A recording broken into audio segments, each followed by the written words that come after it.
간호사의 사망을 업무상 재해로 인정하라. 인정하라. 인정하라. 인정하라. 세월이 참 많이 갔습니다. 2019년 1월 2주기가 가까워지고 있습니다. 그래도 불구하고 가족들의 슬픔은 그대로 있고 가족들의 진상규명은 요구는 아직까지 굉장히 더딥니다. 가해자에 대한 책임은 전혀 이루어지지 않고 있습니다. 오늘 산재 판정하는 날인데요. 대단히 중요한 날입니다. 저는 당연하게 저는 산재 판정은 올 거로 믿고 있습니다. 너무나 당연한 일이니까요. 가해자 처벌이 없는 산재 판정은 또 지나가는 일입니다. 전국의 간호노동자들이, 수많은 간호노동자들이 이 판정을 오늘 바라보고 있습니다. 반드시 산재 판정 받고 서울의료원에 아직까지 뻔뻔하게 근무하고 있는 그 가해자들이 처벌받을 때만이 서지훈 간호사의 넋이 이루어지고 가족들의 고통이 저는 조금이라도 치유가 된다 생각합니다. 오늘 서울질병판정위원회는 주저함이 없이 더 이상 가족들의 슬픔을, 가족들의 정당한 요구를, 그리고 고인이 된 서지훈 간호사의 절박한 심정을 야리서 적극적인 올바른 판단을 하기를 바랍니다. 감사합니다. 감사합니다. 서지훈 간호사 엄마입니다. 세상에 항아리 작은 빛이라고 되고 그랬을까? 그렇게 밝고 착하기만 했던 내 딸 지훈이 공공근무하며 힘들다는 말은 안 하고 환자들 이야기하며 행복해하던 모습이 지금도 눈에 선합니다. 엄마 나 간호사 오래 한 비비는 하나 대학원 졸업하고 지방 내려가서 아이들 가리키며 엄마랑 같이 살 거야 하고 말하며 해맑게 웃고 있습니다. 그렇게 엄마가 좋다고 착한 내 딸이 행정부에 내려가 20일도 안 돼서 팀장,副대장들 괴롭힘은 요즘 신규 간호사들 태움보다 더 심하다고 말을 하며 난 간호사 태움이 뭔지 몰랐는데 이제 날 것 같다고 했을 때 그 아이가 엄마 나 힘들어 라고 말을 한 것인데 그 말뜻을 알아듣지 못해 지금도 제 가슴을 치며 우는 날이 많답니다. 얼마나 힘들었을 얼마나 많은 생각을 하고 목숨을 끊어야 했을지 서울 이런 사람들 보기 싫었으며 죽어서도 그곳에 있는 사람들 조문도 받지 말고 자기를 그곳에 데려가지 말라고 유언장에 남겼을까요? 자기 목숨을 대신에 간호사들의 고충을 세상에 알리고자 그런 선택을 하고 떠났는데 지금도 그 아이의 죽음을 왜곡하는 사람들이 많이 있는 것 같습니다. 제발 우리 지훈이 죽음이 헛된 죽음이 안 되게 해주시길 바랍니다. 간호사 처우 개선이 안 된다면 또다시 이런 지훈이 같은 아이들이 있을 것입니다. 자식이 있는 부모들은 이런 아픔의 고통을 못 보겠을 것입니다. 추모비 세우는 것도 부당하다고 서울의료원에서 이야기한다고 합니다. 앞으로 이런 일이 없기를 바라며 세우는 것인데 왜 잘못된 것이라고 하는 것일까요? 우리 지훈이는 항상 환자를 할머니 할아버지 자기 친할머니 할아버지라고 말을 하며 그렇게 일을 하며 지냈습니다. 그래서 제가 병동에 있는 아이를 왜 행정으로 내렸냐고 물었습니다. 일 잘하고 착하고 인사성 바르고 그래서 데렸다고 했습니다. 그렇게 일 잘하는 아이를 내렸으면 일을 잘할 수 있게 해주셨어야지. 그리고 얼마나 힘들게 했으면 그 아이가 그런 선택을 했어야 했을까요? 제발 우리 지훈이 같은 아이들이 두 번 다시는 나오지 않기를 바라면서 이 말을 정리합니다. 감사합니다. 안녕하세요.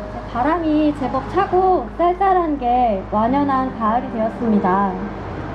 제가 방금 인사말로 날씨 계절 얘기를 했는데요.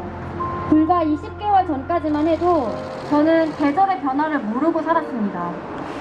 이유는 살인적인 노동 환경과 직장 내 괴롭힘으로 인해 끝없는 무력감, 자살 사고를 겪으며 삶의 이유를 잃어갔기 때문입니다. 아마도 고 박선욱 간호사님, 고 서지훈 간호사님, 저와 같이 힘든 시간을 보내지 않으셨을까 감히 생각해 봅니다.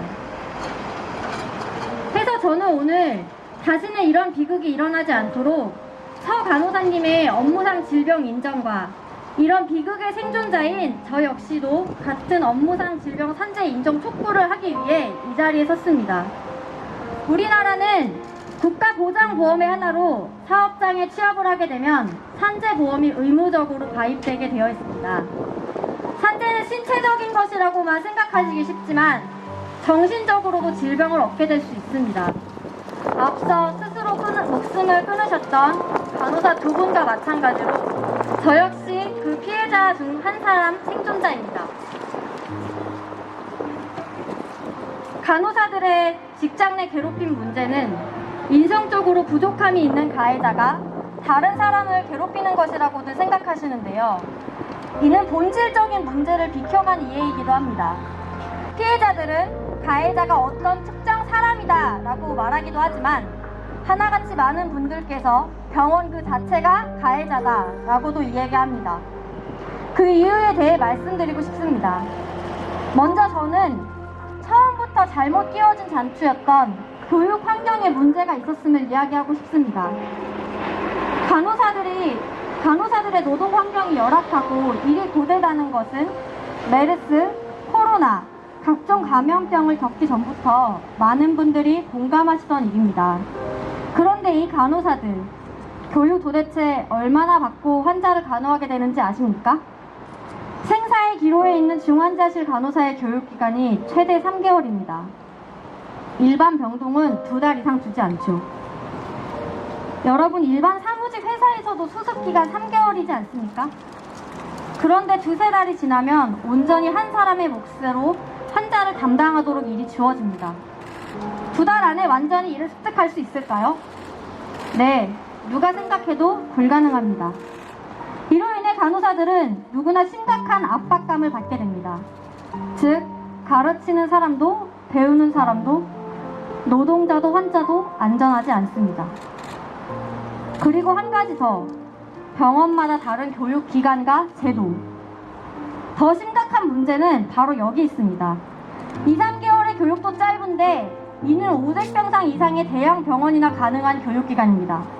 일반적으로 동네에 입원실이 있는 규모의 2차 병원은 이 기간마저 교육기간으로 줄 수 없다고 말합니다. 그리고 대형 병원들은 도제식으로 프리세티 교육 제도를 운영하지만 중소규모의 병원들은 이 교육 제도마저도 없습니다. 저는 묻고 싶습니다. 간호사의 교육은 왜 제도화되어 있지 않습니까? 여기에 문제가 없다고 할 수 있습니까? 이로 인해 문제가 생긴다면 누구의 잘못입니까? 과연 정부는, 보건복지부는, 근로복지공단은 이에 대해서 몰랐습니까? 몰랐다고 해도 문제고 인지하고 있었다고 해도 문제 아닙니까? 그럼 왜 이런 교육 환경이 만들어지게 됐을까요? 바로 노동 환경부터가 문제가 있었기 때문입니다. 현재 간호 등급은 1:8, 즉 간호사 1명당 환자 수가 8명일 때 1등급을 받고 이에 따른 국고의 보조를 받습니다. 혹시 가족분들 중에 입원으로 간병을 해보신 분이 계십니까? 병상에 계신 환자 한 분 간병하는데도 한 가정의 일상이 무너지기 쉽죠. 요즘 같은 유병장수 시대에 어느 가족에서도 쉽게 찾아볼 수 있는 사례입니다. 그런데 여러분, 간호사 혼자서 8명을 간호하는 것이 쉬울까요? 사실 현 임상에서 8명이면 정말 적은 수의 환자를 담당하는 것입니다. 보통은 20명 정도를 담당하게 되죠. 이런 상태에서 교육을 하면 어떻게 되는지 아십니까? 간호가 필요한 사람 20명 플러스 갓난 아이를 업고 일을 하는 꼴이 됩니다. 안 그래도 절벽 위에서 아슬아슬 겨우 버틸 정도로 고개하듯이 일을 하고 있는데 거기에 잘 걷지도 못하는 갓난 애를 업고 일을 하라니 가능하겠습니까? 저는 번갯불에 콩 볶는 듯한 교육을 받고 이런 말도 안 되는 노동 환경에 직장 내 괴롭힘에 결국에는 제대로 된 생각을 할 수 없는 지경에 이르렀습니다. 아마 중환자실에 근무하시던 아산병원 고 박선욱 선생님도 서울의료원에 근무하시며 불합리한 업무 환경에 장시간 노출되셨던 고 서지훈 선생님도 저처럼 삶을 스스로 포기하고 싶다는 생각을 하시다 안타까운 선택에 떠밀리신 게 아닌가 싶습니다. 그런데 비단 이게 저희 세세계만 해당되는 이야기가 아닙니다. 간호사들은 말합니다. 우스갯소리로 신규 간호사 시절에 자살 생각 한 번 안 해본 간호사가 있겠느냐. 여러분, 자살이라는 생각이 살면서 한 번만 들어도 큰일이 아닐까요? 누구나 이런 생각을 하게 만들고 이것을 방관하는 정부와 병원, 사회는 과연 정상적입니까? 고 서지훈 선생님께서는 직장 내 괴롭힘 때문에 극단적인 선택을 하셨습니다. 저 역시 일을 하다가 정신적 질병을 얻게 되었습니다. 그래서 이 자리에서 다시 한번 당당하게 요구합니다. 고 서지훈 선생님의 업무상 질병을 인정해 주십시오. 또 다른 피해자인 저 역시 산업재해를 인정하고 제대로 된 나라에 보장된 대로 보상해 주십시오. 그리고 또다시 이런 억울한 피해자, 희생자들이 나오지 않도록 제발 교육 제도를 보완하고 직장 내 괴롭힘 금지법이 요명무실해지지 않게 제대로 된 근로감독을 시행해 주십시오. 이상입니다. 감사합니다. 저는 박선욱 간호사의 부모입니다. 선욱이가 떠났던 그날을 떠올려 봤습니다. 밤새 울고 또 울다가 극단적인 마지막 선택밖에 할 수 없을 정도로 힘들어한 선욱이에게 이미 늦었지만 넌 혼자가 아니었다고 위로라도 해주고 싶었습니다. 그러려면 무엇부터 해야 할지 조용히 하느님 곁으로 보내주어야 하나? 괴롭혔을 누군가를 찾아서 사과를 받아주어야 하나? 그 선택의 후자를 선택하는 데까지는 만 하루가 채 걸리지 않았습니다. 선욱이 영정 앞에서 흐느껴 울며 신입 간호사들의 힘듦을 털어놓던 동료와 후배 아이들, 장례식장에 찾아와서 위로는커녕 유가족인 우리에게 아이가 우울증이 있어 보였다며 첫마디를 건네고 아이의 부족함만을 내뱉었던 병원 관계자들, 동료 간호사들을 단돌이 하는 병원 단톡에서 수간호의 통 내용, 이렇듯 뭔가 잘못되어 보이는 석연치 않은 병원의 행태, 병원은 잘못을 인정하지 않는 것도 모자라 아이를 헐뜯기 급급했습니다. 무엇부터 해야 할지 몰라 억울한 마음에 온라인에 글을 올렸고 그러면서 태움이란 단어가 수면으로 드러났습니다. 그렇게 알게 인연을 맺게 된 분들이 여기에도 함께 계십니다. 더 이상 제2의 박선욱이 나와선 안 된다며 내일처럼 열심히 발벗고 나서준 공대의 분들이 계셨기에 작년 3월 선욱이는 산재 인정을 받을 수 있었던 것 같습니다. 한데 산재 승인이 나기 2달 전이었죠. 또 한 명의 간호사가 하늘나라로 떠난 기사를 접하게 되었습니다. 어느덧 서지훈 간호사가 떠난 지 1년 9개월이 지났습니다. 제 옆에 계신 고 서지훈 간호사 어머님한테는 1년 9개월이 19년, 아니 190년보다도 더디게 흐른 시간이었을 테지요. 산재 심의 날짜가 확정되었다는 연락을 받고 이 자리에 오시기까지 잠 못 이뤘을 날 짐작되고도 남습니다. 딸을 잃은 아픔도 감내하기 힘들 텐데 내 아이의 비극적인 선택이 병원 내 괴롭힘과 가증한 업무임을 되뇌이며 목소리를 내려오셨을 고서지은 간호사 어머님, 아픈 마음에 100분의 1이라도 함께 나누며 토닥이고 그녀 옆에 있고 드리고 싶어 여기 함께 서 있습니다.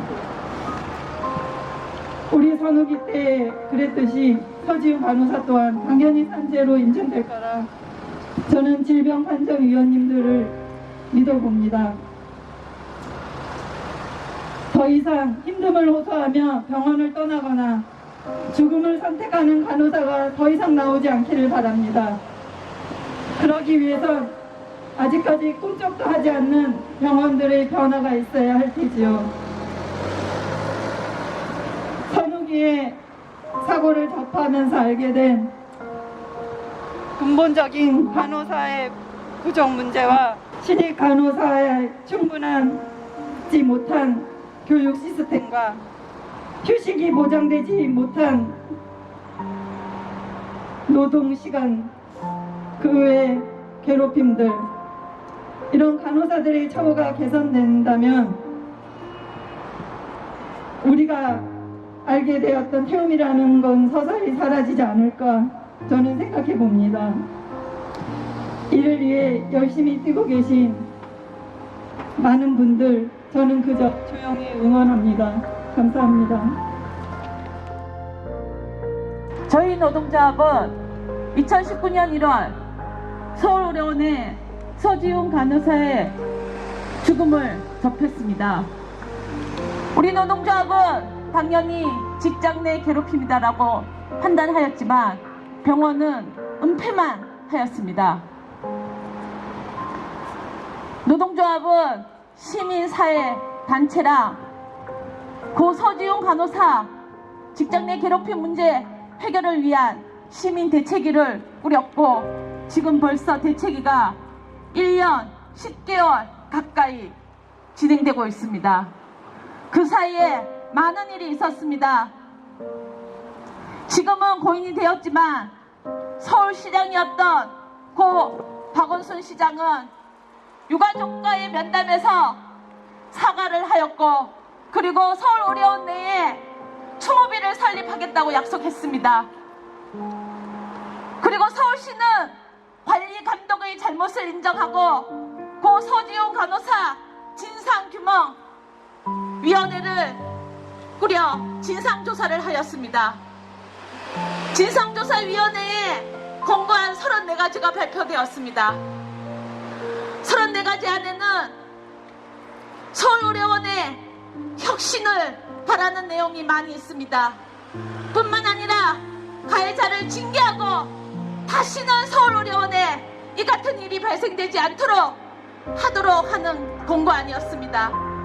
하지만 지금 어떻게 되었습니까? 서울의료원의 김민기 병원장은 해임이 되었지만 다른 가해자들은 아직도 서울의료원에서 일을 하고 있습니다. 뿐만 아니라 저희 시민사회단체는 지난 5월 근로복지공단에 고 서지훈 간호사 산재 신청을 했습니다. 산재 신청한 지 5개월 만에 이제 판정위원회가 열립니다. 저도 여기 계시는 동지들과 똑같이 산재 인정이 될 거라고 믿습니다. 산재 인정된 후 우리의 투쟁은 끝나지 않을 것입니다. 서울의료원에 있는 가해자들을 징계하고 다시는 이런 일이 재발되지 않도록 재발 대책을 위한 투쟁을 할 것입니다.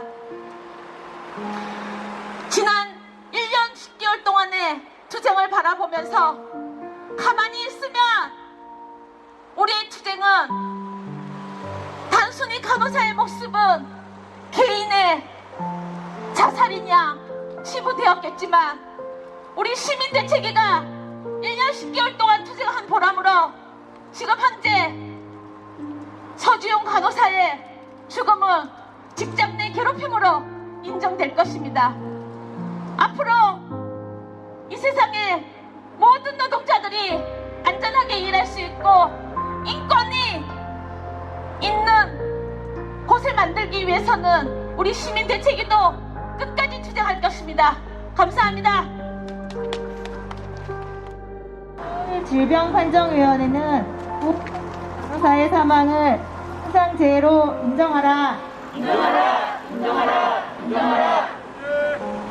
올바른 판단만이 병원 노동자의 불평등을 없앨 수 있습니다. 서준 간호사 사망을 임상재해로 인정하는 속보 기자회견을 마치겠습니다.